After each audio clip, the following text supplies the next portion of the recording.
Tonight we begin broadcasting The Valley of Fear, another of the special three-part Sherlock Holmes broadcasts we've been carrying during the past few weeks. Here now is part one of The Valley of Fear.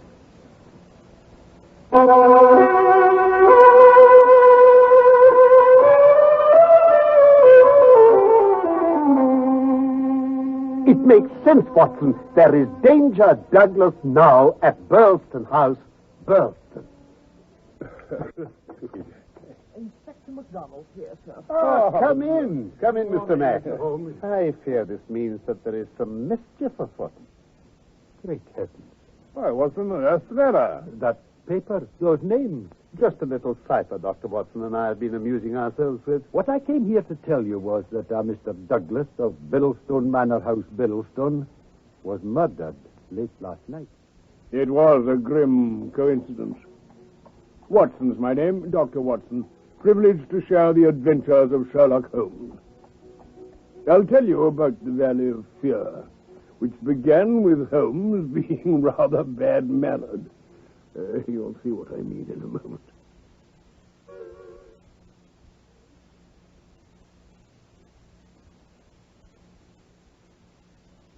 Martinique, Tanzania, Dubrovnik. Wherever your vacation plans take you this summer, Barclays Bank International has a special going-away present to make your travels completely free of money worries. Barclays Traveler's Checks. Barclays Traveler's Checks are the closest thing yet to an international common currency. They're accepted at face value throughout the world. And with over 5,000 Barclays offices around the world, all strategically located to serve you, they can easily be replaced at no cost to you should they be misplaced or stolen. Best of all, they're free at Barclays. As part of Barclays' Good Neighbor policy, you can get Barclays Traveler's Checks without paying a penny extra for commission. When you think of all the places you plan to stay, the things you plan to do, and the things you plan to buy, that could come to quite a savings. So before you leave the country, come to Barclays for your free-of-commission Traveler's Checks. Your longest journey can begin with one short step to Barclays Bank, 208 South LaSalle Street, Chicago, and the world.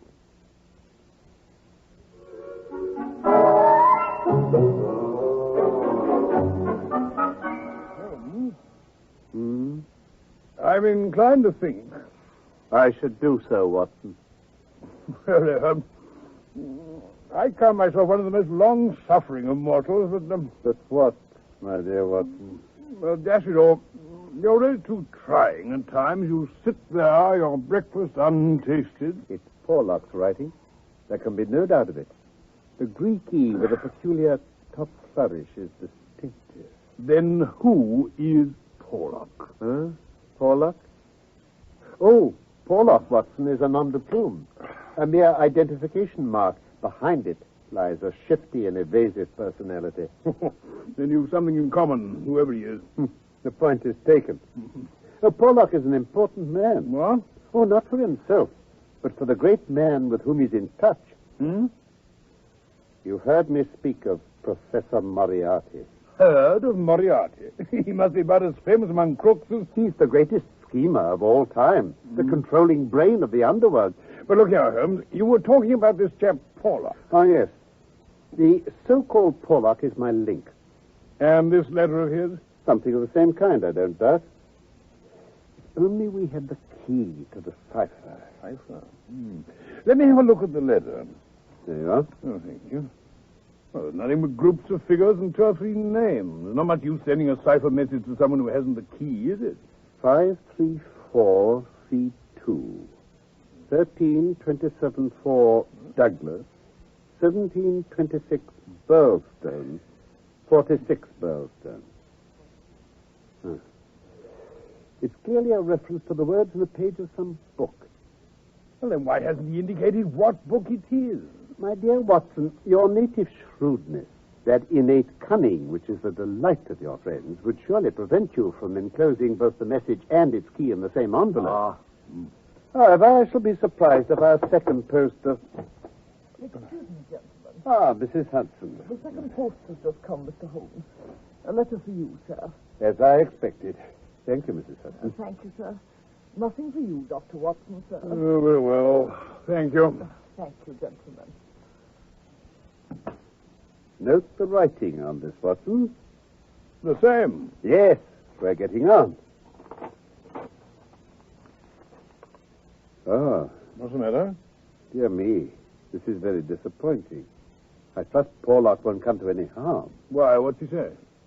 Dear Mr. Holmes, I will go no further in this matter. I can see that he suspects me. I had actually addressed this envelope to send you the key to the cipher, but he came on me quite unexpectedly, and I was only just able to cover it up. Good heavens. Please burn the cipher message. It can be of no use to you now, Porlock.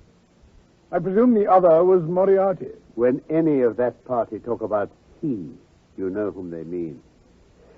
Anyway, friend Porlock is evidently scared out of his wits. It's pretty maddening, isn't it, Holmes, to think there may be an important secret hidden on this piece of paper and we haven't the power to penetrate. Yes. But then I wonder. Look here. The cipher message begins with a large 534. We'll take it as a working hypothesis that 534 is the page to which the cipher refers. So our book has already become a large book. Well, what else? The next line is C2. What do you make of that? Oh, chapter 2. No, hardly. If the page number is given, the chapter number is immaterial. In any case, if page 534 only finds us in the second chapter, the first chapter must have been almost intolerable. Oh, column, then. Column 2. Brilliant, Watson. You're scintillating this morning. Oh, thanks. So now we begin to visualize a large book printed in double columns. Well, have we reached the limits of what reason can supply? Afraid so. Oh, surely you do yourself an injustice. If the volume had been an unusual one, he would have sent it to me. So? Don't you see? He used a book he thought I'd have no difficulty in finding for myself. A very well-known book, Watson. Large and printed in double columns, a book in very common use. The Bible. Good, Watson, good. But not, if I may say so, quite good enough. Well, why? Even if I accepted the compliment for myself, I could hardly name any volume less likely to lie at the elbow of one of Moriarty's associates. Besides, the editions of Holy Writ are so numerous that he could hardly suppose that two copies would have the same page contents. No, this is clearly a standardized book. He knows for certain that his page 534 will exactly agree with mine. The almanac? Ah, the almanac. Excellent, Watson. Excellent. It may be the very thing. It has a large number of pages. Good. Yes, and it's in double column. If I remember correctly, it's reserved in its early vocabulary, but becomes quite garrulous towards the end. well, let's try it. Holmes. Yes, now then. Now, here is page 534. Column 2. Word number 13 is there. Put it down, Watson. Yeah, there. There, yes. Word 27 is. There is. Yes, that sounds better. And next we have danger. This is it, Watson. I'm sure of it. Ah, the word Douglas comes next. Yes, and then 15, 16, 17. The 17th word, now. 21, 2, 3, 4, 25, 26, at. Yes, there is danger, Douglas, now at... Oh, at Burlston. The word comes next. Then there's another number, then Burlston again. What? 43, 44, 45, 46. House. Huh? It makes sense, Watson. There is danger, Douglas, now at Burlston House, Burlston. Well, Holmes, we did it. We did indeed, my dear Watson. We did indeed. Oh, Inspector MacDonald here, sir. Oh, come in. Come in, Mr. Mack. Oh, you're an early bird today. Watson. Morning, Inspector. I fear this means that there is some mischief afoot. Great heavens. Why, what's the matter? That paper, those names. Huh? Oh, this. Just a little cipher Dr. Watson and I have been amusing ourselves with. We exhausted its possibilities just before you came in. Well, I hate to spoil your pleasure, gentlemen, only... Yes? What I came here to tell you was that Mr. Douglas of Biddlestone Manor House, Biddlestone, was murdered late last night. Remarkable. Remarkable. And the reason I came to tell you of it is that our only clue so far is a card found beside the body with what appears to be a cipher written on it, the letters VV341. And I know your interest in ciphers, Mr. Holmes. Mr. Mack, I receive a communication from a quarter which I know to be important. It warns me that danger threatens a certain person. Within the hour, I learn that this danger has actually materialized and that the person is dead. I was going down to Billstone this morning. Now, it seems we might perhaps be doing better work in London. Oh? How so? Well, since I take it that envelope lying there is the one your message came in. And your eagle eyes noted it was posted in Camberwell. Exactly. Well, I'd better tell you at once. My correspondent's name is Porlock. It's an assumed name. I promised when he first wrote that I wouldn't try to trace it. Do you think there's someone behind him? I know there is. This professor I've heard you mention? Exactly. Oh, I might have known. Mr. Holmes, I won't conceal from you that we in the CID are inclined to think you may have a wee bit of a bee in your bonnet over this professor chap. Oh, dear. Mr. Mack, you've read about Jonathan Wilde, I take it?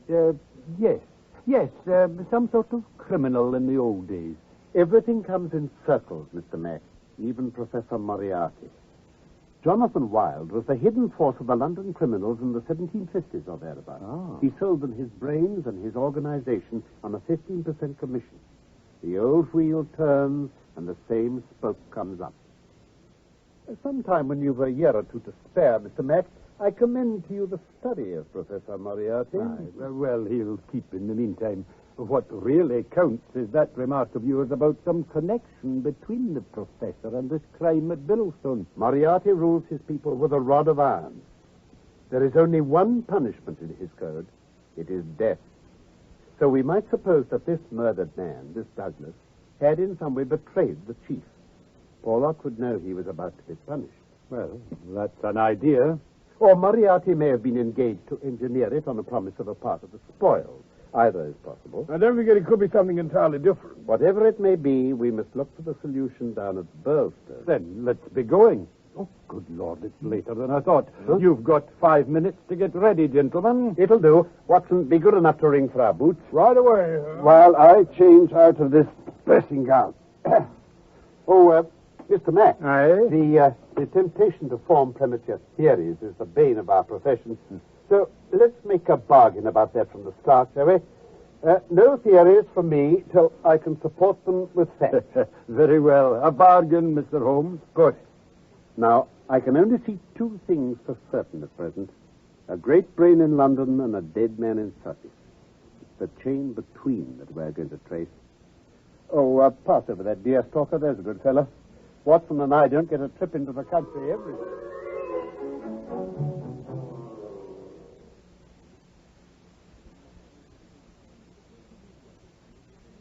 You're listening to The Adventures of Sherlock Holmes, being brought to you from the BBC over WFMT in Chicago. They're presented by Barclays Bank International, now offering Barclays travelers checks free of commission, offering no-charge checking with a $300 minimum balance, offering you always a friendly cup of tea, and if you like, for your personal checks, a cameo of Sherlock Holmes imprinted in the top left corner. Barclays Bank International at 208 South LaSalle.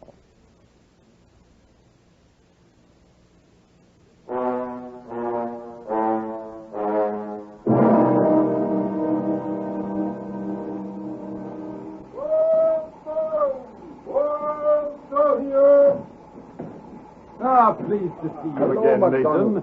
Mr. Holmes, Dr. Watson, meet Mr. White Mason, Chief Detective of the Sussex Constabulary. How glad to meet you. How do you do? I'm glad to have you with us, gentlemen. Very glad indeed. Real downright snorter we have on our hands here, and no mistake. Well, there's a carriage outside, and Sergeant Wilson's waiting in it. He's the local man down here, first in on this business. Then he can give us the details as we drive. That's it. So come along, gentlemen. I'll lead the way. Excellent. Excellent.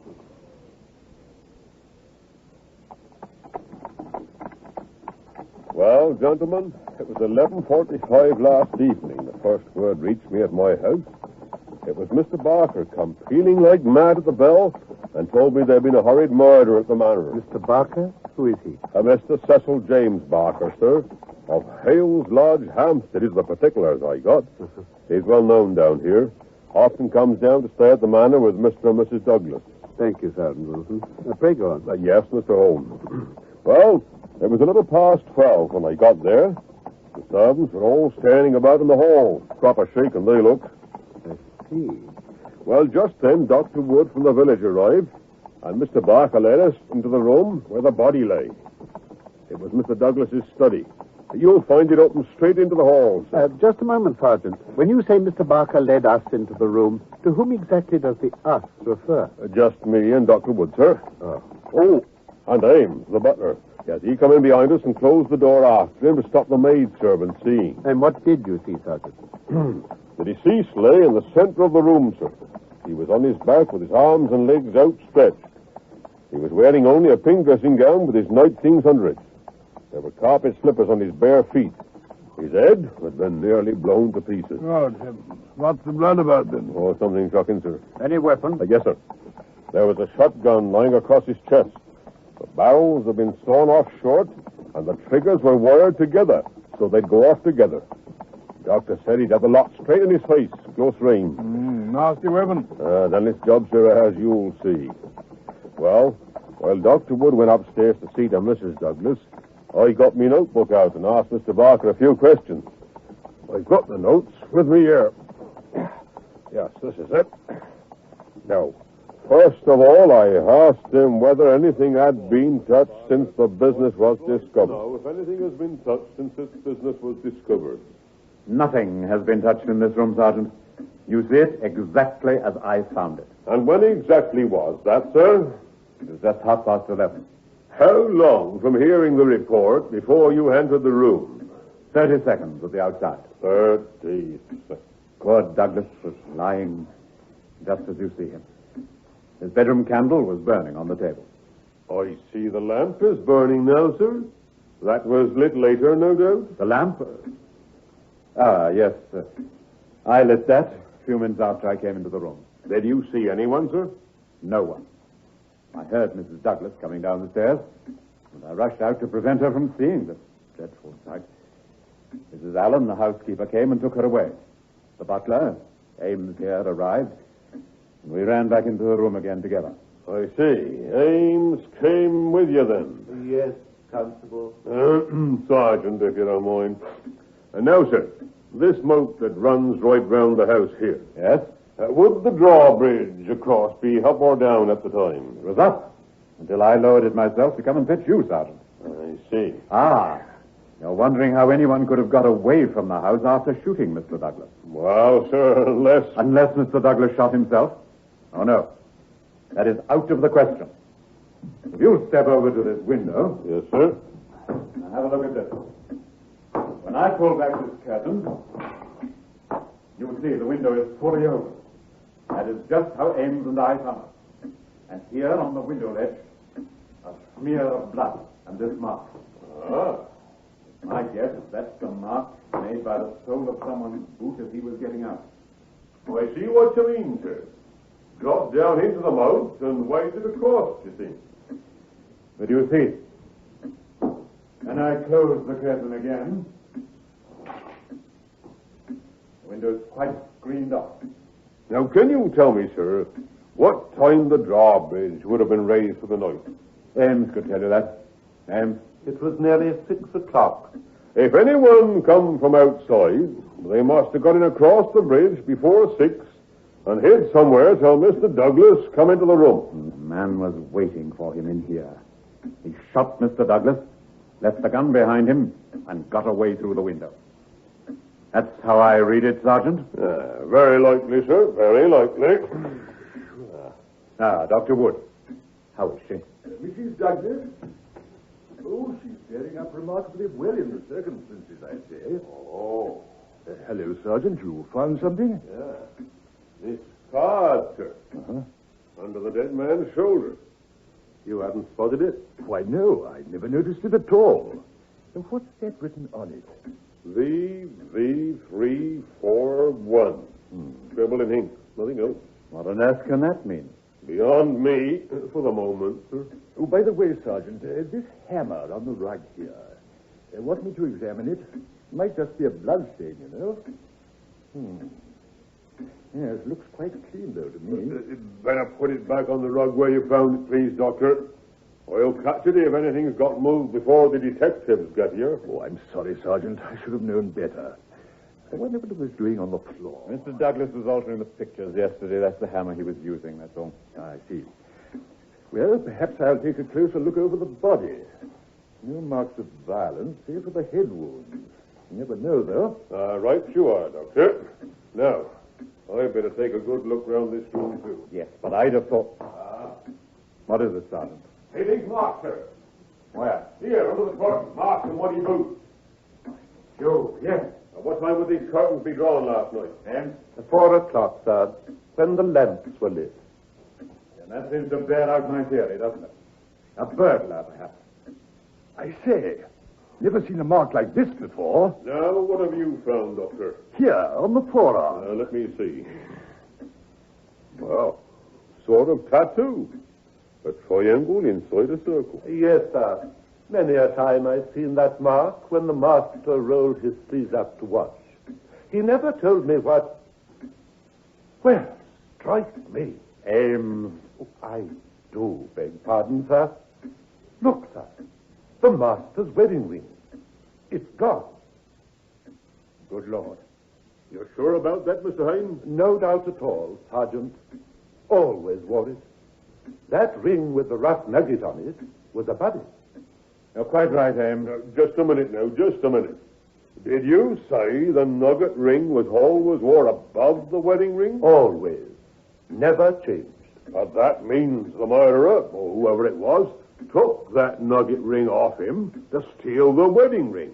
And then put the nugget ring back on again. There's the nugget. The wedding ring's gone. Well, that makes this the rummest do I ever struck. It's a deal too thick for the likes of me, and I don't mind saying. And that's about as far as I can report to you, gentlemen. Remarkable. Most remarkable. Do you know, I can hardly recall any case in my experience where the features have been more peculiar. I rather thought you'd say that. We're well up with the times in Sussex, you can see. Yes, indeed. I arrived to take over from Sergeant Wilson between 3 and 4 this morning. I examined the gun. There's no complete maker's name on it. Just the first 3 letters on the fluting between the barrels. The rest's been cut off by the saw. What 3 letters? P-E-N. Yeah, I can't think what that comes from. Pennsylvania Small Arms Company. American, sir. I've heard about sawed-off shotguns in the States. It might mean the chap who broke in and killed Douglas was an American. Sir, there is one other thing. Yes? About America, sir. The deceased and his wife spent a long time living there, in California. Oh, that's interesting, Holmes? Anything else, Sergeant? Well, sir, just that Mr. Cecil Barker was in America, too. He told me he was a friend with Mr. Douglas there. Oh, by the way, Mr. Holmes, Ames says he's never seen a gun of this sort in the house before. The gun was made to conceal. It would fit into any box. But why would a murderer carry a shotgun in with him? If he'd any sense, he'd choose the quietest weapon he could find. Something he can kill with and not make a sound.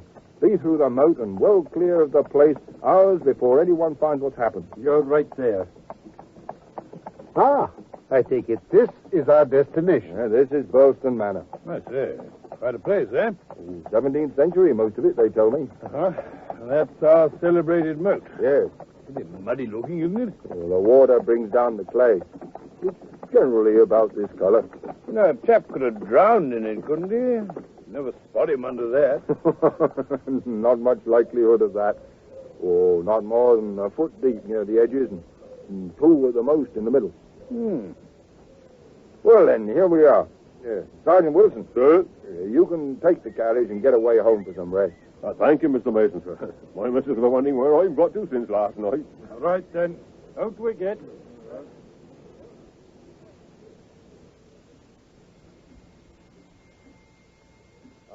Close the door, will you please, Ames? Yes, sir. Inspector MacDonald and Mr. Holmes would like to ask you a few questions. Ames, I understand you to have said that you often saw this mark on your late master's forearm. Frequently, sir. You never heard anyone refer to its meaning? Never, sir. I noticed there's a small piece of plaster at the angle of the deceased's jaw. Here, do you see? Yes, I see it, sir. He cut himself shaving yesterday morning. Did he appear nervous at all? Could that be why he cut himself? It struck me he was a little restless and excited, sir. Uh-huh. Mr. Holmes, anything to add? Thank you. Ames, this card with DV341 scrawled on it, sir. I noticed that in this room there is only black ink in the inkwell. Always. But this writing is purplish in color. It's been done with a broad pen, and the ones in here are fine. Obviously, then it wasn't written in here. That's a point. Can you make anything of the inscription, Ames? No, sir. Nothing. It makes me think of one for some society or other. And I'm inclined to agree with you, Dr. Watson. What about that, Mr. Holmes? An agent from this society gets into the house, waits for Douglas, kills him, and escapes by way of the moat. But he leaves this card behind so that when the case is reported in the papers, the other members of the society will know the deed's been done. Vengeance or something. Plausible. But why this clumsy weapon? Well... And why the missing ring? And why no arrest? It's part 2 now. I take it that since dawn, every constable within 40 miles radius has been out looking for signs of a wet stranger. They certainly have, Mr. Holmes. Unless he's got a hideaway nearby or a change of clothes, they can hardly miss him. And yet they have missed him up to now. Well, Ames, I think that is all. Thank you. Thank you, sir. Oh, one moment, Ames. Yes, Mr. Holmes. What is this under the side table? Those are Mr. Douglas's dumbbells, sir. For exercise. Dumbbell? I think you mean. There's only one. Well, there were 2, sir. The other must be somewhere about. I haven't noticed for some months. One dumbbell. Very well, then, Ames. That'll do. Thank you, sir. Oh, Mr. Barker, sir. Now, maybe. May I come in, gentlemen? By all means, Mr. Barker. I don't wish to interrupt you, but Not at all, sir. your fellows have found a bicycle. Where? In a clump of evergreens not 100 yards from the hall door. Obviously hidden, I'd say. Now, that's a new line of reckoning. Come on, Mason, we'd better take a look at once. Yes. You coming, Mr. Holmes? Of course. Now, what in the name of all that's wonderful makes the chap leave it behind? And how in the world has he got away? We don't seem to get a gleam of light in this case, do we, Mr. Holmes? Don't we, Mr. Mac? I wonder.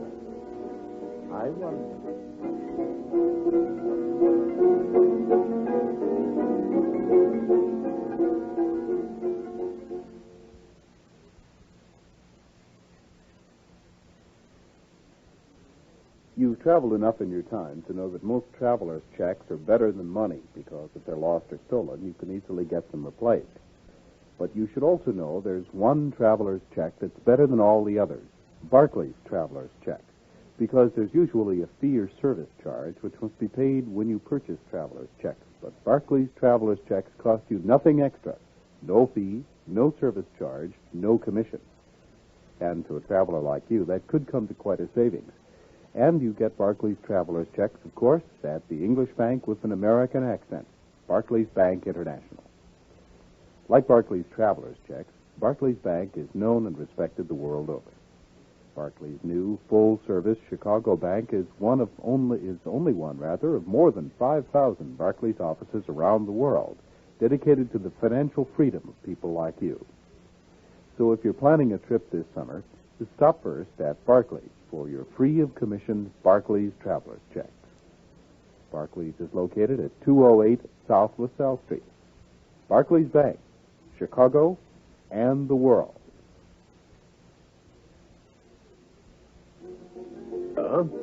Was one of the stories about Sherlock Holmes by Sir Arthur Conan Doyle. We are presenting it in 3 parts. You've just been listening to part 1. In real life, my name is Norman Shelley. My friend Carlton Hobbs played Sherlock Holmes, and I was Dr. Watson. Michael Hardwick wrote our script, for this BBC production from London. We look forward to the pleasure of your company again very soon for part 2 of The Valley of Fear.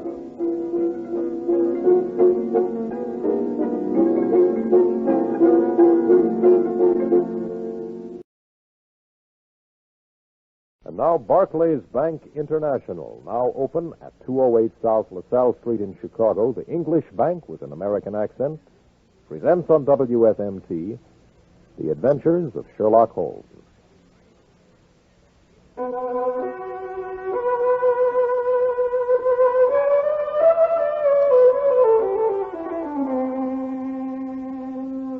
I remember one thing in particular. The Valley of Fear. The Valley of Fear? Yes, he said more than once. I've been in the Valley of Fear. I'm not out of it yet. Of course, you asked him what he meant by that. Oh, I did.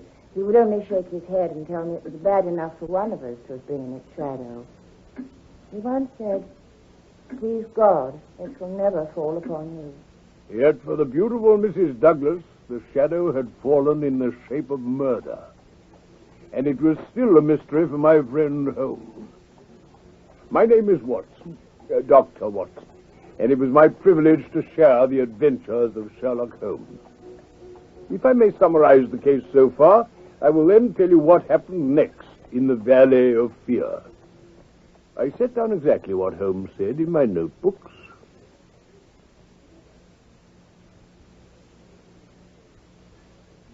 You've traveled enough in your time to know that most travelers' checks are better than money, because if they're lost or stolen, you can easily get them replaced. But you should also know there's one traveler's check that's better than all the others, and that's Barclays traveler's checks. Better because there's usually a fee or service charge which must be paid when you purchase traveler's checks. But Barclays traveler's checks cost you nothing extra. No fee, no service charge, no commission. And to a traveler like you, that could come to quite a savings. And you get Barclays traveler's checks, of course, at the English bank with an American accent, Barclays Bank International. Like Barclays traveler's checks, Barclays Bank is known and respected the world over. Barclays' new full-service Chicago bank is only one of more than 5,000 Barclays offices around the world, dedicated to the financial freedom of people like you.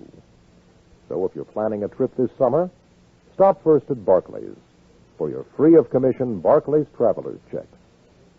Barclays is located at 208 South LaSalle Street. Barclays Bank, Chicago, and the world. My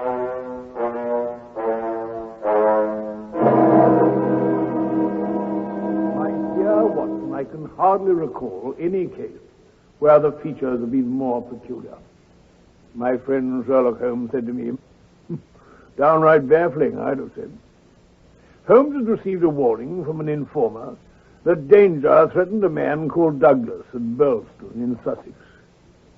Within a few moments, we'd had Inspector MacDonald of Scotland Yard round to tell us that one John Douglas of Burlston Manor had been murdered, and a sort of code message left on a card beside the body.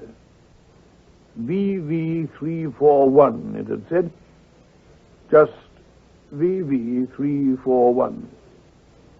When we got to Burlston, we learned that the dead man had been found with his face almost blown to bits and an American sawn-off shotgun across his body. The murderer had taken the wedding ring from his finger, but to do so, he'd had to remove another ring which Douglas had been wearing above it. And yet this other ring was still on the dead man's finger when we saw him.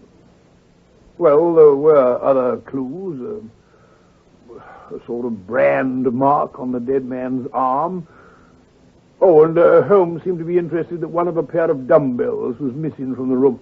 Can't think why, though. And then Douglas's friend Cecil Barker, who'd found the body, came in to tell us that a bicycle had just been found hidden near the manor house, as though the murderer had meant to get away on it, but hadn't.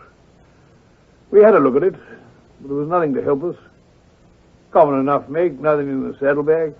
So we went back into the house, and Inspector Mason of the Sussex Constabulary rang for the butler Ames to come and answer us.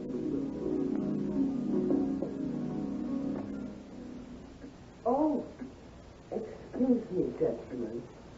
I heard the bell, and Mr. Ames is round at the kitchen garden for a minute.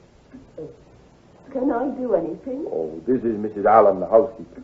Inspector MacDonald, Scotland Yard. How do you do? Mr. Sherlock Holmes and Dr. Watson, Mrs. Allen. They'll want a word with you later, but now if you... No, never mind for the moment. We'll speak to Mrs. Allen now she's here. Take a seat, ma'am. Oh, yes, sir. Thank you, sir. Now, Mrs. Allen, take your time and tell us what happened here last night where you were concerned. Yes, sir. Well, I was in my room when the bell rang. It rang very violently, so... That was the first sound you heard? Yes, Mr. Holmes. I didn't hear the gun go off, if that's what you mean. My room's right at the back of the house. I see. Did you notice the time when the bell rang? No, sir, not then. I came out to see what it was about, and I met Mr. Ames coming from his pantry at the back of the house. Go on then, Mrs. Allen. We came up to the front of the house together. And just at the foot of the stairs, we saw Mrs. Douglas coming down. In a hurry? No, just walking normally. Then Mr. Barker came rushing out of the study, this room. He rushed up to Mrs. Douglas and said, "For God's sake, go back to your room. Poor Jack is dead. You can do nothing. For God's sake, go back." Did she faint? No, sir. Didn't scream or anything. Mr. Barker turned to me and told me to take her back to her room, and I did. Mrs. Allen, you're quite sure you heard no sound of the gun going off? Nothing which you might have thought at the time was something else? Nothing at all, sir. As I say, my room's a long way back, and I'm a little hard of hearing. Quite, I understand. Oh, I did hear something a while before, like a door slamming, I thought at the time. How long before? Oh, half an hour before the bell rang. Oh, I see. Easily half an hour, without a doubt. Any more questions, Mr. Holmes? No, thank you. Well, thank you then, ma'am. Perhaps you'll ask Mr. Barker to step this way. Oh, very good, sir. Singularly interesting. Well, thank you, Mr. Barker. It doesn't add much to what we've already had from you, of course, but we have to... Of course, I understand. Mr. Barker, I understand that Mr. Douglas emigrated from Ireland to America and eventually reached California, where you met him. You became partners in a successful mining venture at a place called Benito Canyon? That is so. Mr. Douglas was a widower, I believe. He was. Now, when Mr. Douglas left America to come home, was it a sudden decision? Yes, it was. And the more I think about it, Mr. Holmes, the more I'm convinced this secret society idea has got something to tell us about all this. Some sort of feud, perhaps. A grievance from the days before you met him. Maybe, Doctor. I understand Mr. Douglas's marriage took place in this country about 5 years ago. Had you returned here by then? I was his best man. I see.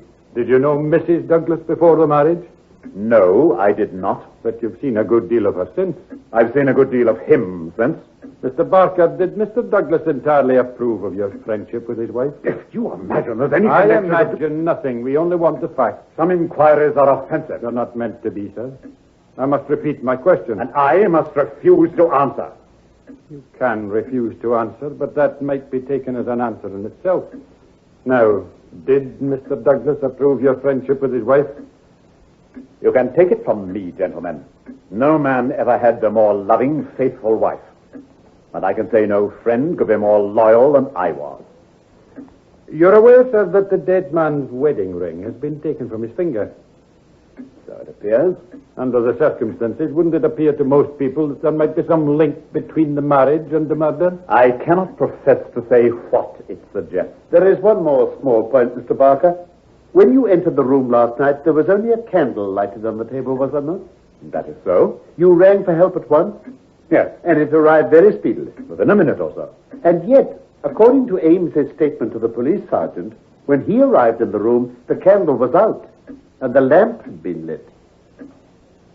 Why did you pause to do all that with such a startling tragedy before you? The candle threw a very bad light. The lamp was on the table, so I lit it. And blew out the candle? Yes. We'd better see Mrs. Douglas. Yes, of course. I'll fetch her for you. Have you found out anything yet, Inspector? Nothing yet, ma'am. We're pressing ahead with our inquiries. Inspector, every possible effort must be made. Oh, rest assured, ma'am. It would help us if you could answer a few questions now. Yes, I'm ready. This chair. Oh, thank you, Dr. Watson. Mrs. Douglas, we've heard from Mr. Barker that you didn't enter this room after the tragedy occurred. No, he turned me back on the stairs. He begged me to go back to my room. Yes, quite so. You had heard the shot and you had come down at once? Yes. How long would it be after hearing the shot that you were stopped on the stair by Mr. Barker? Oh, it may have been a couple of minutes. It's so hard to reckon the time exactly. It was all like some dreadful dream. Of course. But can you give us any idea how long your husband had been downstairs before you heard the shot? I can't say. I didn't hear him leave his dressing room. He did the rounds of the house every night. He was so nervous. Nervous, ma'am? Nervous of what? Why, of fire. Anything else? No, nothing. What should there be? During the 5 years you were married to him, did you ever hear him speak of anything that happened in America, something that might still bring danger to him? Well, yes.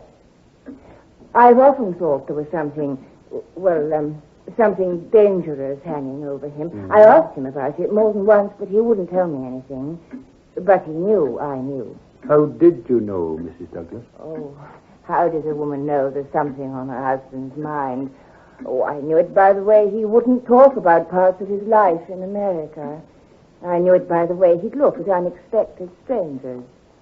I knew it by words he'd let fall. Might I ask what the words were, Mrs. Douglas?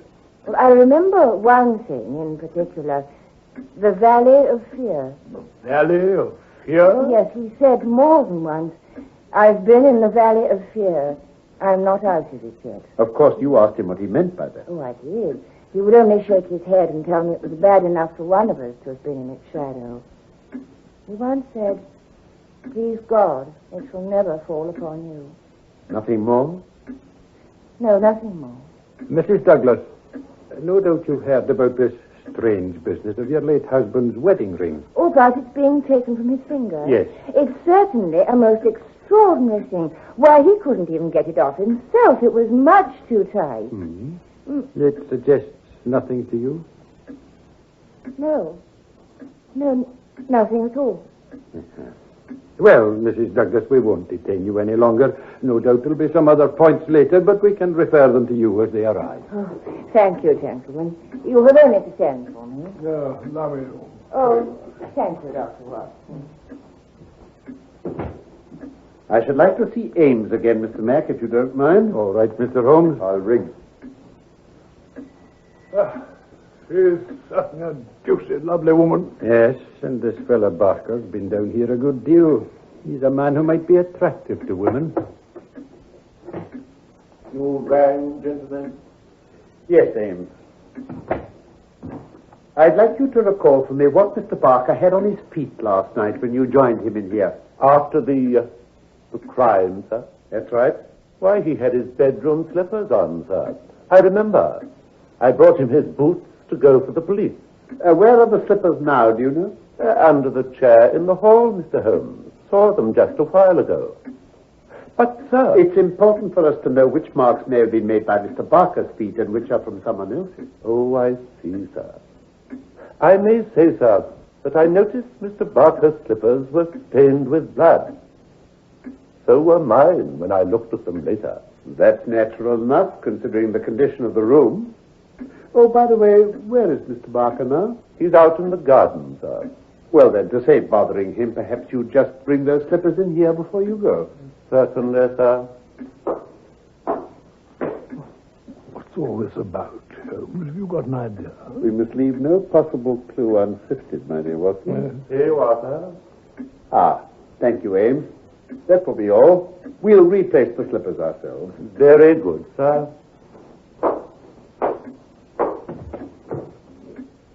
Now, let's have a look at these slippers. Strange. Very strange indeed. And now let's have a look at that windowsill. Try this slipper over the stain. And... It's exactly. Look, Inspector. There's never a doubt of it. Then that mark came from Barker's own slipper. But what's the game, Mr. Holmes? Aye, Mr. Holmes. What's the game?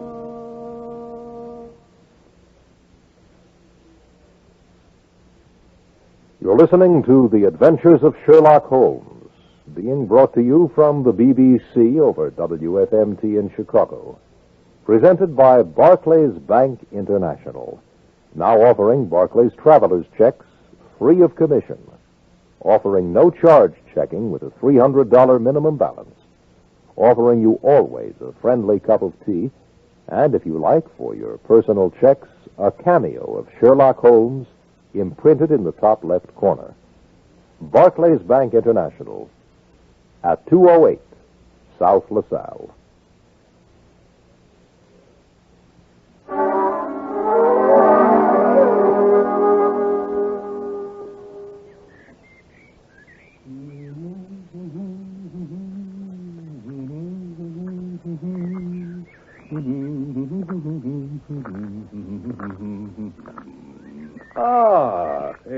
Dr. Watson, sir. I've left my colleagues to it for a little while. Yes, sir.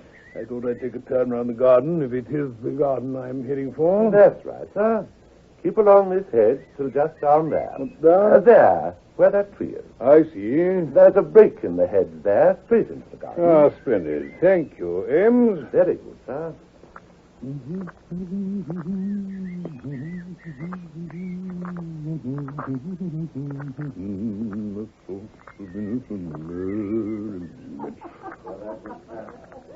Great Scott. Dr. Watson. Mr. Barker. Mrs. Douglas, Dr. Watson, Mrs. Douglas and I were just sitting here talking this terrible business over, and would you be so good as to come and have a word with the lady for a moment? Very well, if you wish. Dr. Watson, I've no doubt you heard us laughing just now. I'm afraid you're thinking me callous and hard. It is no business of mine, ma'am. Oh, perhaps someday, Doctor, you'll do me more justice. Oh, if only you realize. Ivy, there is no reason why Dr. Watson should realize. As he said, it is no business of his. Exactly. And so I'll beg your leave to resume my walk. No. One moment, Doctor. There's one question you can answer with more authority than anyone else in the world. And it may make a great difference to me. Take care, Ivy. It's all right, Cecil. Dr. Watson, please hear me. Very well. You know Mr. Sherlock Holmes better than anyone else. Now, supposing a matter were brought confidentially to his knowledge, is it absolutely necessary for him to pass it on to the detectives? He would not conceal from them anything which would help bring a criminal to justice. Beyond that, ma'am, I'm not prepared to go. If you want fuller information, I'd refer you to Mr. Sherlock Holmes himself. Now, if you'll be kind enough to excuse me, I'll be on my way.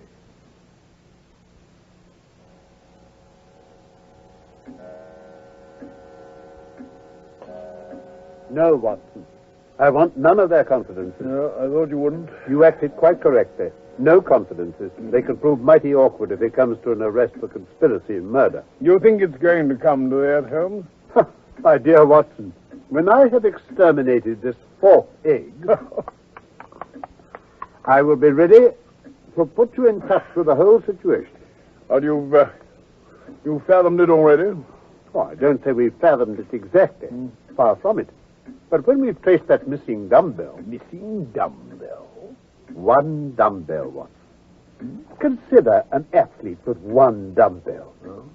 Picture to yourself the unilateral development, the imminent danger of a spinal curvature through using one dumbbell.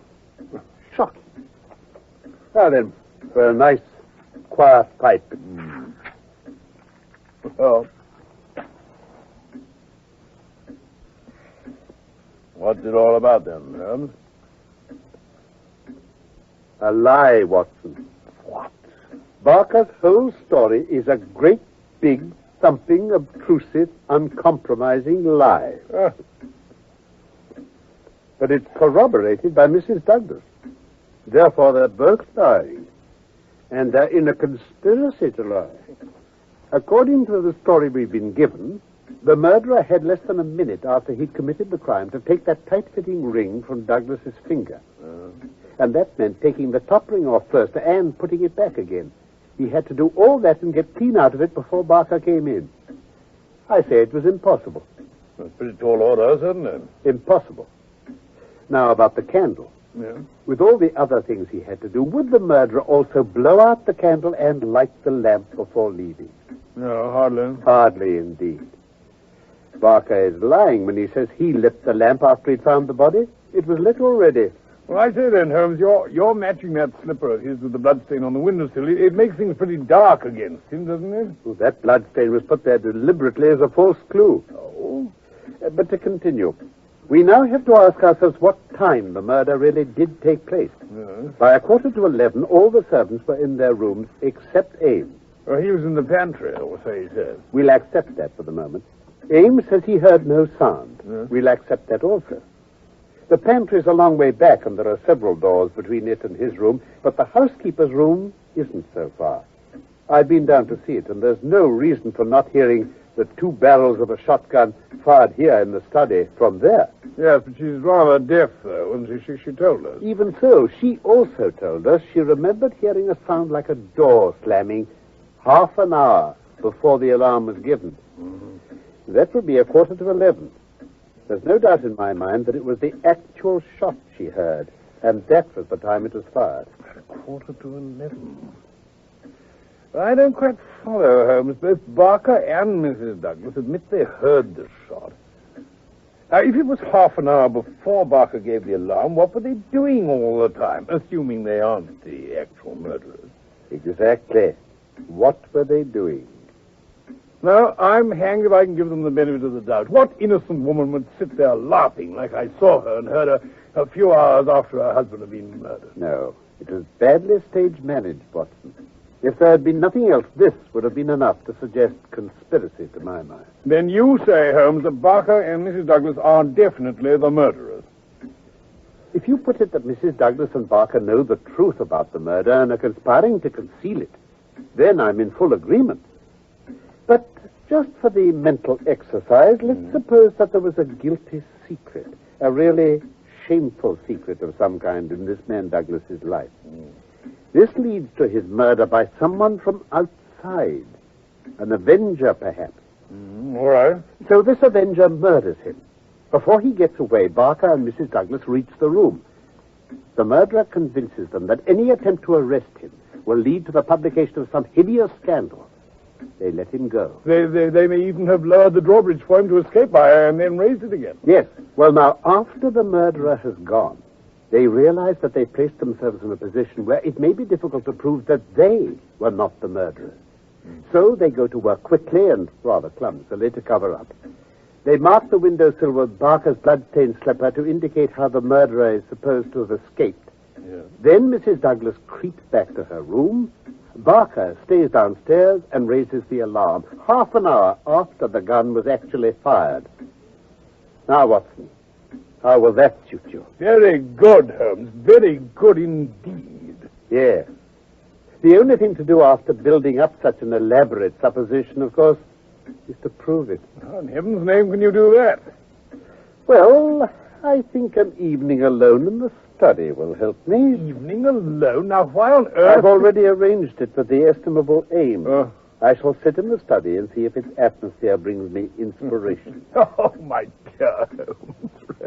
You laugh, friend Watson. Well, we shall see. Oh, by the way, you have that big umbrella of yours with you, have you not? Yes, I have. I'll borrow it, if I may. Remind me to collect it this evening before I shut myself away, will you? Certainly, certainly. And meanwhile, we've nothing much to do but wait for our colleagues to come back from Tunbridge Wells, where they've been trying to get that bicycle identified. I'm afraid they're shooting in the dark. Well, don't mind admitting we were taking a shot in the dark, Mr. Holmes, but we've hit our target all the same. You've identified the bicycle, Inspector? We have, Dr. Watson, and got a description of our man. Great. Congratulations. Well, we started from the fact that Mr. Douglas had been in Tunbridge Wells the day before the murder. He seemed nervous the morning after he'd been there, and it seemed possible that while there he'd become conscious of some danger. Very sound reasoning indeed. Well, we took the bicycle over with us and did the rounds of the hotels.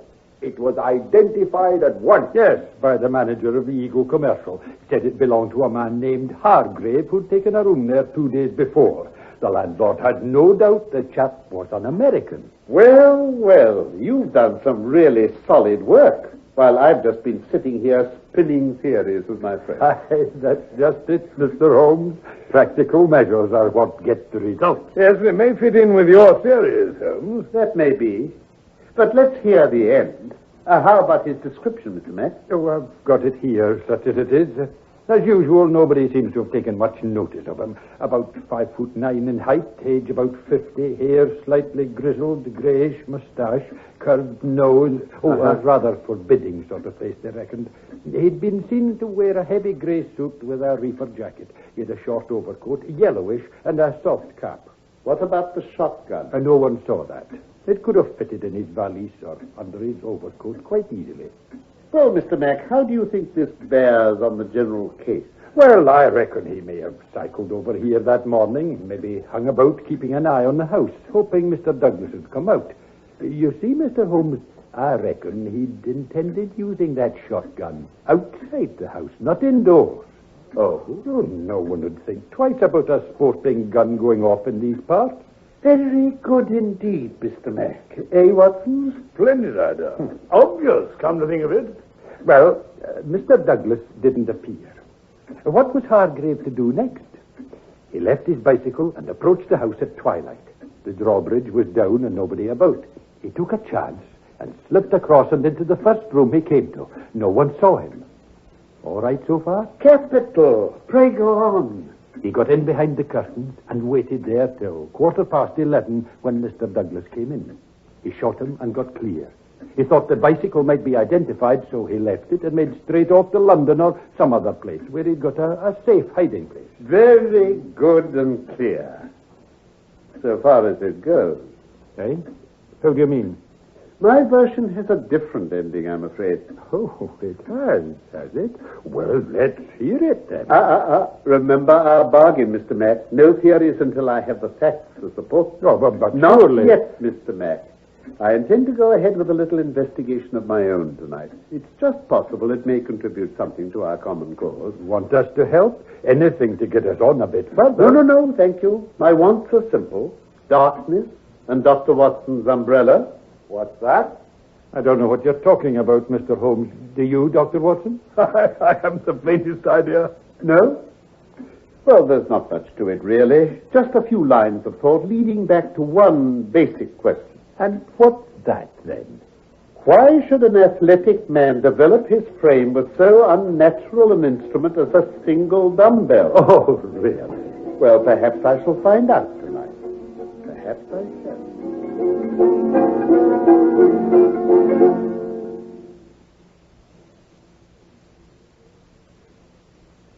Martinique, Tanzania, Dubrovnik.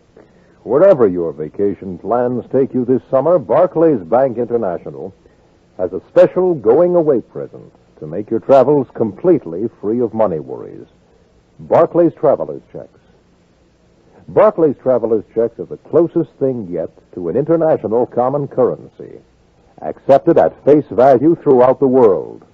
And with over 5,000 Barclays offices around the world, all strategically located to serve you, they can easily be replaced at no cost to you should they be misplaced or stolen. Best of all, they're free at Barclays. As part of Barclays' Good Neighbor policy, you can get Barclays Traveler's Checks without paying a penny extra for commission. And when you think of all the places you plan to stay, the things you plan to do, and the things you plan to buy, that could come to quite a saving. So before you leave the country, come to Barclays for your free of commission traveler's checks. Your longest journey can begin with one short step to Barclays Bank, 208 South LaSalle Street, Chicago, and the world.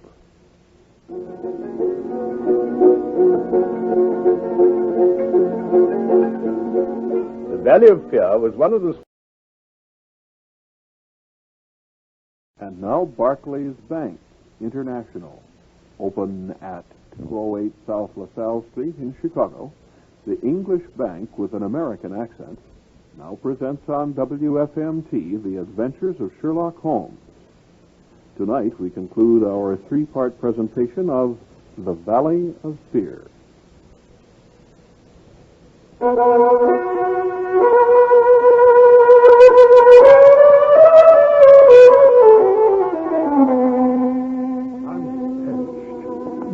Me too. It mightn't be so bad if you'd tell us what we've been doing here for the past 2 hours, Mr. Holmes. Patience, gentlemen, patience. As to what it is that, gentlemen, is what we've been waiting for. Indeed. What's happening then? I can't see it. Yes. There's someone started to walk about in that lighted room there. Is that what you mean, Mr. Holmes? That's it. That room is the study where the murder was done. Now, let's see what happened next. Sometimes it was cold as well as puzzling. Sharing the adventures of Sherlock Holmes. Watson's my name, Dr. Watson. And let me first sum up events so far, and then I will tell you the astonishing solution to the Valley of Fear. You've traveled enough in your time to know that most travelers' checks are better than money, because if they're lost or stolen, you can easily get them replaced. But you should also know there's one traveler's check that's better than all the others. Barclays traveler's checks. Better because there's usually a fee or service charge which must be paid when you purchase traveler's checks. But Barclays traveler's checks cost you nothing extra. No fee, no service charge, no commission. And to a traveler like you, that could come to quite a savings. And you get Barclays traveler's checks, of course, at the English bank with an American accent, Barclays Bank International. Like Barclays traveler's checks, Barclays Bank is known and respected the world over. Barclays' new full-service Chicago bank is only one of more than 5,000 Barclays offices around the world, dedicated to the financial freedom of people like you. So if you're planning a trip this summer, stop first at Barclays for your free-of-commission Barclays traveler's checks. Barclays is located at 208 South LaSalle Street. Barclays Bank, Chicago, and the world. Yeah.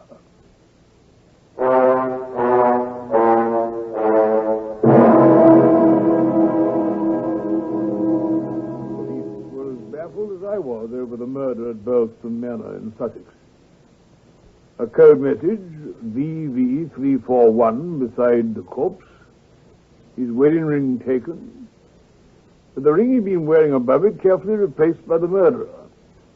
And there was something very fishy going on between the widow and the deceased's best friend, Cecil Barker. Watson, Holmes said to me, they're lying. They're in a conspiracy to lie. Just so it struck me, too. But Holmes wouldn't be drawn into spinning any more theories until he got some more facts in his hands. He just kept on dropping hints about a blessed dumbbell that was missing from the murdered man's study. Lord knows what he was getting at. His latest idea was to spend an evening alone in the study and think things out. Why he needed my umbrella to help him, I can't think. On the way to the local police station next morning, he wouldn't say a word about it. But I knew he'd found something out. I'd seen that look in his eyes before. Good morning to you, Mr. Holmes. Good morning, gentlemen. Good morning. Chair for Mr. Holmes. Yes, sir. Dr. Watson. Still on the track of the elusive bicyclist? What is the latest news of the ruffian? Oh, what a pile of correspondence, Mr. Yes, just look at it. Letters, telegrams. Do you know what they are? I think I can guess. Reports of this murderer of ours having been seen in half the towns of this country. Oh, dear me, dear me. Now, Mr. Mack, and you, Mr. White Mason, I wish to give you a very earnest piece of advice. Advice? What advice? Abandon the case. Now, look here, Mr. Holmes. You're holding something back. Now, Mr. Mack, you know my method. Once I've verified my details, I'll make my bow and return to London. My findings will be entirely at your service, and the credit will be yours. I owe you too much for it to be any other way. In all my experience, I cannot recall a case that's interested me more. Well, sorry I was sharp. But it's all clean beyond me. We talked to you when we got back from Tunbridge Wells last night, and your ideas seemed to match up pretty well with ours. That's right. What happened since then to give you a completely new idea? Well, since you press me... Yes? Oh, by the way, I've been reading a short but very interesting account of the Manor House. Oh. I got it for 1 penny from the local tobacconist. Here it is. You know, Mr. Mack, it adds no end to the zest of an investigation when one is in conscious sympathy with the historical atmosphere of one's surroundings. Oh, no. Oh, pray don't look so impatient. Even so bald an account as this can raise quite a vivid picture of the past in one's mind. Let me give you an example. Wait a minute. Here we are. Erected in the 5th year of the reign of James I, the Manor House of Burlstone is one of the finest surviving examples of the moated Jacobean resort. Oh, you're playing games with us, Mr. Holmes. Well, I won't read it verbatim since you feel so strongly about it. Thank you. No, I'll simply tell you that there's some account in here of the taking of the place by a parliamentary colonel in 1644, of the concealment of Charles for some days in the Civil War, and finally of a visit there by George II. You see, you'll admit there are plenty of interesting associations with the old place. But they're no business of ours. Oh, are they not? You get to your point sooner or later, but you've a deuced round-the-corner way of doing it. Very well. I'll drop past history and get down to present-day facts. Good. I left Watson at our hotel last night and visited the Manor House. I didn't see either Mrs. Douglas or Barker. I saw no necessity to disturb them. My visit was made especially to the good Mr. Ames, who allowed me, without reference to anyone else, to sit alone for a time in the study. What were you doing? Well, not to make a mystery of so simple a matter, I was looking for the missing dumbbell. Oh, not that again. It has always bulked rather large in my estimate of the case. I ended by finding it. Where, Holmes? Well, it's Greek to me.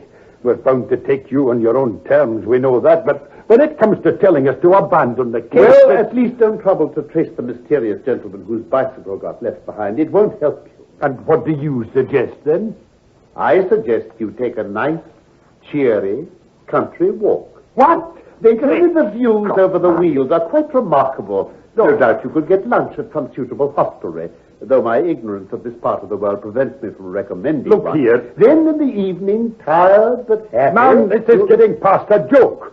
If you think Mason and I've got nothing better to do than sit here and listen to you going on... Oh, dear me, Mr. Mack, I'm sorry if I've offended you. Well, spend the day as you like, but meet me here before dusk without fail. Now that sounds more to the point, Mr. Holmes. Oh, so was the rest of it. But I don't insist you take it so long as you're here when I need you. Agreed, Mr. Mack? Oh, very well, Mr. Holmes. Now, before we part, I'd like you to do something for me. Well? I'll dictate a note to Mr. Barker. I want you to write it. Right you are. Begin, Dear Sir, it has struck me that it is our duty to drain the moat in the hope... But that's impossible, Mr. Holmes. It can't be drained. Never mind that. Please go on, Inspector. I'm with you up to drain the moat. Drain the moat in the hope that we may find something which may bear upon our investigation. Investigation. All right? Aye. The workmen will divert the stream. Look, Mr. Holmes, it just can't be done. Divert for stream early tomorrow. Tomorrow? So I thought it best to explain matters beforehand. Beforehand. There, that's all. Right then, I'll get this sent up right away. No, wait a little, please. Send it by hand about 4 o'clock this afternoon, not before. Oh, suits me. Don't forget to sign it. And I think 4 o'clock will be an admirable time for us all to meet here at the police station again. Oh, this is all beyond me. Cheer up, Mr. Mack. Take my advice. A day in this bracing winter air would do you more good than worrying over that pile of reports. But please yourself.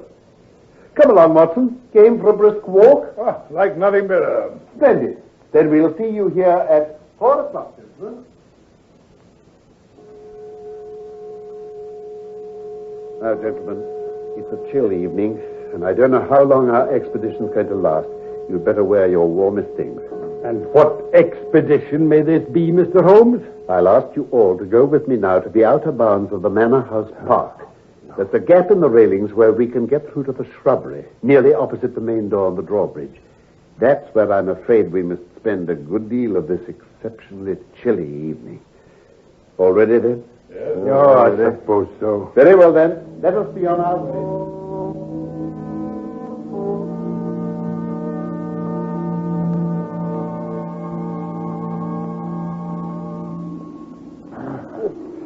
I'm perished. Me too. Mightn't be so bad if you'd tell us what we've been doing here for the past 2 hours, Mr. Holmes. Patience, gentlemen. Patience.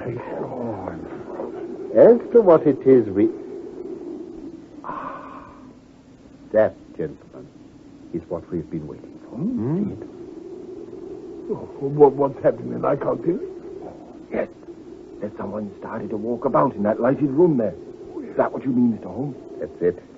That room is the study where the murder was done. Now, let's see what happens next. It's a man. He's come to the window. He's opening it. What's he doing now? He's been looking out at the light. No, he's looking down into the moat. He's leaning out.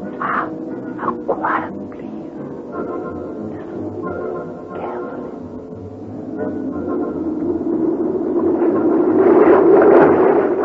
Quick as you can, everyone. Follow me.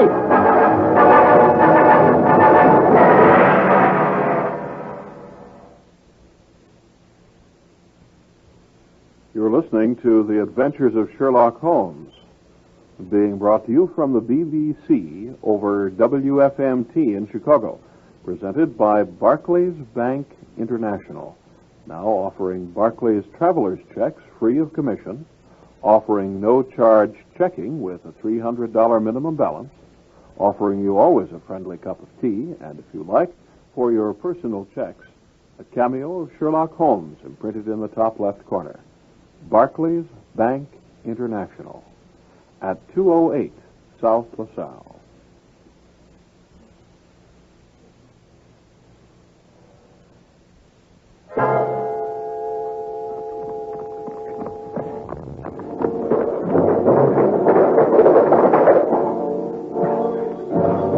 Just as well Ames remembered to leave the drawbridge down. I hope he won't be long. No time to lose.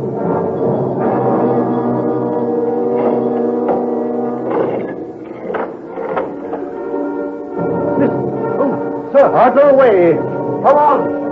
Right. Come on, Mason. Hurry.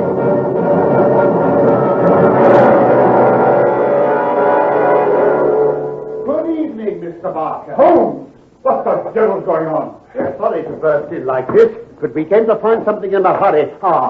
Here it is. What on earth do you mean? Why, this bundle you've just fished up from the bottom of the moat. Weight it down, gentlemen, with this dumbbell. What? Yes, the missing dumbbell turns up at last. How in thunder did you know about this? Quite simple. I put it there. You? Well, I should say I replaced it there. You'll remember, gentlemen, I was rather struck by the absence of the other half of that pair of dumbbells. I did draw your attention to it.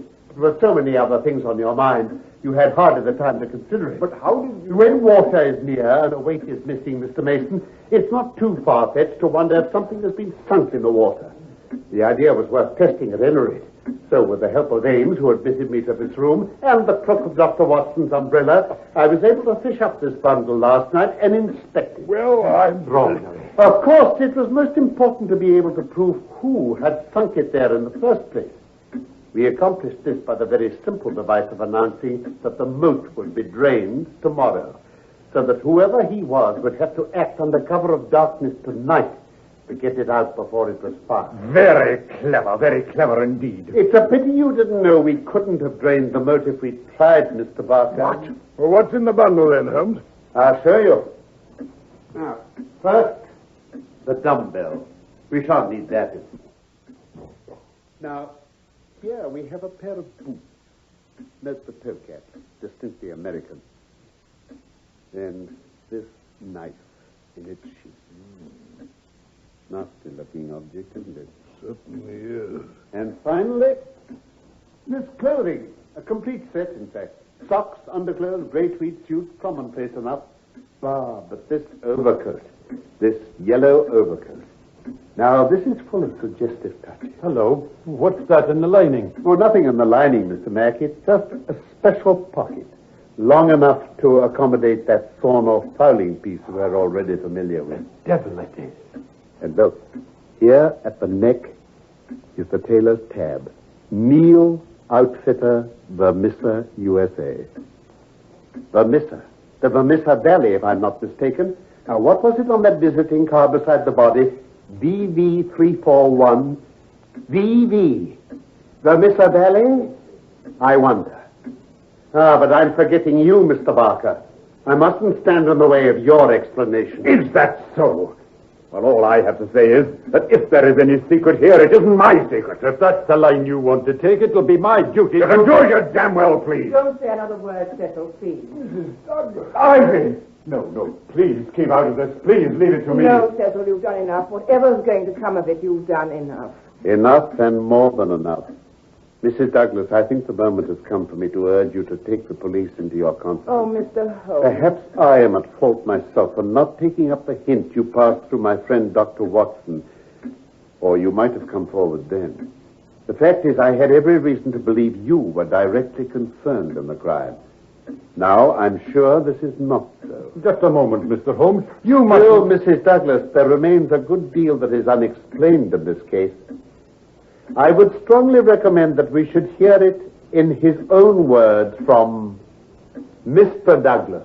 Who? Mr. Holmes is right, Ivy, my dear. Oh, you shall Jack, darling, it's best this way. I know it is. Mr. Douglas, sir. I am John Douglas. But what? How on earth? If you'd been looking towards the fireplace, you'd have seen for yourself, Inspector McCall. Fireplace? Mr. Mack, you would not read that excellent local compilation which told the story of Charles II's concealment, would you? People didn't hide in those days without reliable hiding places.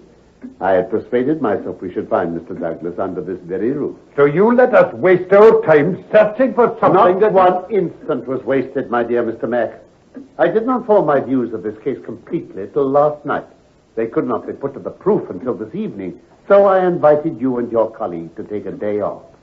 What more could I do? Then do we understand that this man's been hiding just off this room for the past 2 days? That's correct. And many is the time I've wanted to sing out and set you right. Very considerate. Inspector, I understand what you must be feeling about me. Let me tell you my story. Very well, sir. But there's just one thing I'd like to know first from Mr. Holmes. Well, Mr. Mack? You knew Mr. Douglas was alive all the time, but how Not could you... all the time, by any means. Not until I found this suit of clothes in the moat. They were obviously those of the missing cyclist from Tunbridge Wells, so it was fairly obvious to me at once that the body thought to be Mr. Douglas was really that of the missing man. I see. What had to be determined then was where Mr. Douglas could be. The balance of probability was that with the connivance of his wife and his best friend, he was concealed in this house, waiting for quieter times when he could make his escape. Quite right, Mr. Holmes. Well, all right for the moment, then. Mr. Douglas, I ought to caution you, sir, that anything you say No will need, be... Inspector. I give you nothing but the truth.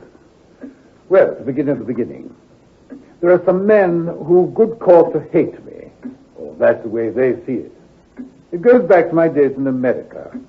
It's all tied up with mining rights and my breaking the code of the Brotherhood. A secret society? If you like. The Ancient Order of Freemen, Lord 341, the Missa Valley. Mr. Holmes guessed right there. Well, never mind what it was all about. Labor racket, political intrigue, that sort of thing. Kind of dirty work we only see in its mildest form in this country. Over there, the stakes are so high, they'll kill to make things go their way. And there are some fanatics who'll hunt a man to the world's end to shut his mouth. But I'll give it to you in detail, in writing. Thank you, sir. We'll need that later. Right. Well, go on. When I left the States, I changed my name, married, and brought my wife to live in this out-of-the-way spot. After a while, everything seemed so peaceful, I thought they'd given me up. Then the day before all this happened here, I was over at Tunbridge Wells. I got a glimpse of a man in the street. I recognized him at once. A man called Hargrave. He was the worst of the lot. I'd no doubt why he happened to be in these parts. So what did you do? Simply came back here and stayed indoors all next day. There was still a chance he wouldn't be able to track me down to the house itself. But he did. Yes, Dr. Watson. Well, nothing happened all that day, and once the drawbridge was up and the doors and windows locked in the evening, I felt much more secure. But when I made my rounds of the house before going to bed, I always went round myself, I smelt danger the moment I came into the study. What did you notice then, sir? Nothing at first. And then I spotted the toe of a boot sticking out under the curtain there. I just the one candle that was in my hand, but there was a good light coming through the doorway from the hall. I put the candle down and jumped straight for the hammer I'd left lying after I'd hung some pictures. At the same moment, he sprang out at me with a knife. We've caught up with you at last. Hargrave. Well, this time let's make it for keeps. Come on, then. Let's see you try. Okay. Drop that hammer. Down on your life. Ah!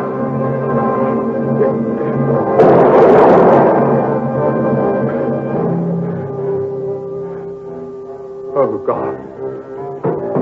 Jack, what the blazes is up? It went off straight in his face. We were fighting. He managed to pull that gun out of his pocket. The trigger got pulled. I don't know which of us did it. What a ghastly sight. Who was it?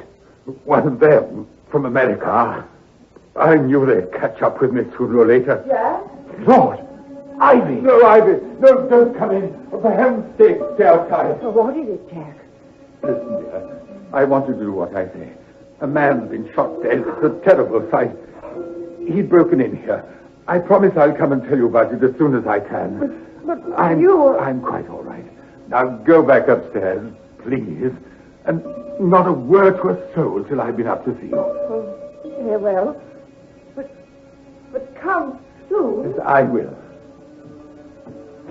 Jack, what do you make of this? What? Here, where his sleeve's written off. A brand mark the same as yours. A triangle on a circle. Well, it's not surprising. We all had it. Just a minute. Listen. I can't hear anything. That's just it. No one else is stirring. No one but Ivy and I heard the shot. Well? No one knows what's happened here but the three of us.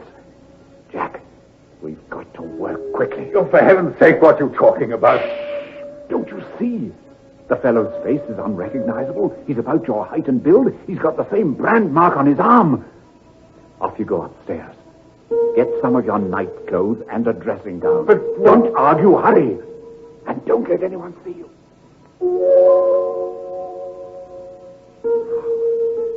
That's all his clothes. Well, weight the bundle with this dumbbell and drop it down into the moat.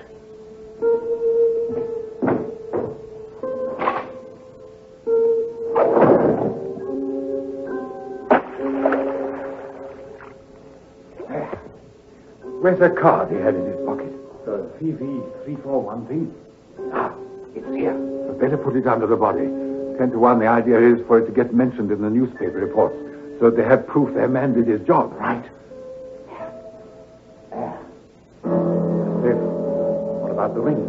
Rings? Your rings. Your wedding ring and the one with the nugget. They'll never believe it's you without those. Ames is sure to notice. I suppose I'll have to put them on him. Now, there's the nugget. Right. I'm afraid this wedding ring will never come off. Hasn't been off since the date was put on. Not a hope. I have to do with just the other one then. Nothing else. Let's have a look at you. What is it? That plaster on your chin. Cut yourself shaving this morning? Yes. Better let me have it. All right. Right. Now, put it on him. Not that there's much chin left. There. How long has it taken us? Nearly half an hour. Fine. Now, Jack, you go into the secret room behind the fireplace. Then I'll give myself 5 minutes to tell Ivy what it's all about before I raise the alarm. As no one else heard the shot, it won't matter if there's nothing to hear this time. Cecil, I'll have to thank you properly later, when all this is cleared up. I'm still pretty dazed. Think nothing of it. In a few days, you'll be able to get away somewhere safe. I'll bring Ivy to join you. You change your name again, the gang will think Hargrave did his job and disappeared after. Your worries are over. Well, I'll disappear now.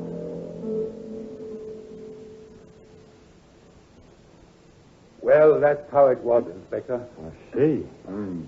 But perhaps you'd better hear the rest from Mr. Barker. Yes, please. Well, I just made a mark on the windowsill, and having planted that false clue, I rang the bell like mad when Mrs. Douglas came down again as arranged. That's all, gentlemen. Every word you've heard is the truth. Yes, it's the truth. This matter will have to go forward officially, you understand, sir. It'll get into the papers. Whoever they are, they'll know sooner or later how you tricked them. I understand that, Inspector. We'll make our preparations to leave the country, and the minute it's all over, we can get away. Out of the Valley of Fear forever, my darling. Well, Holmes, they'll have sailed by now. And no one but ourselves and Mr. Barker knows where to. I wonder, Watson. I wonder. Oh, surely, Holmes, after all those precautions, to all intents and purposes, when he walked out of that assize court a free man, the earth opened and swallowed him up. You forget who we're dealing with, Watson. Professor Moriarty. It's my guess he was only responsible for tracking Douglas down. You think they engaged Moriarty to help them, and now they'll ask him to do the whole job? He'll be very aggrieved if they don't. He'll have read by now how his work has been wasted. Mrs. Hudson. There's a note for you, Mr. Holmes. I found it pushed under the street door. Oh, thank you, Mrs. Hudson. Thank you, sir.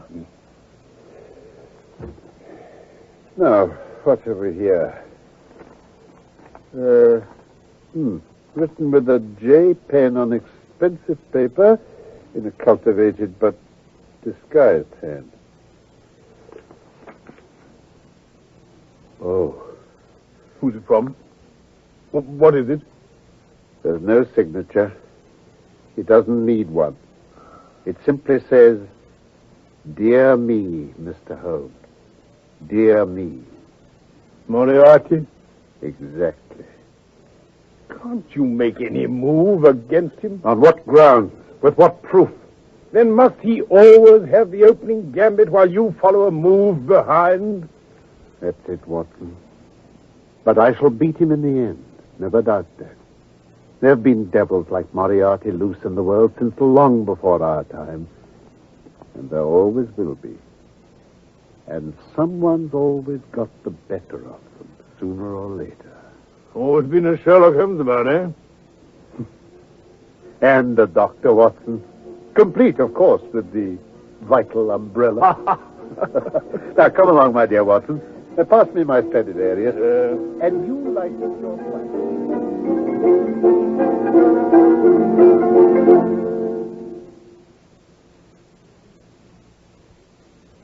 Martinique, Tanzania, Dubrovnik. Wherever your vacation plans take you this summer, Barclays Bank International has a special going-away present to make your travels completely free of money worries. Barclays Traveler's Checks. Barclays Traveler's Checks are the closest thing yet to an international common currency, accepted at face value throughout the world. And with over 5,000 Barclays offices around the world, all strategically located to serve you, they can easily be replaced at no cost to you.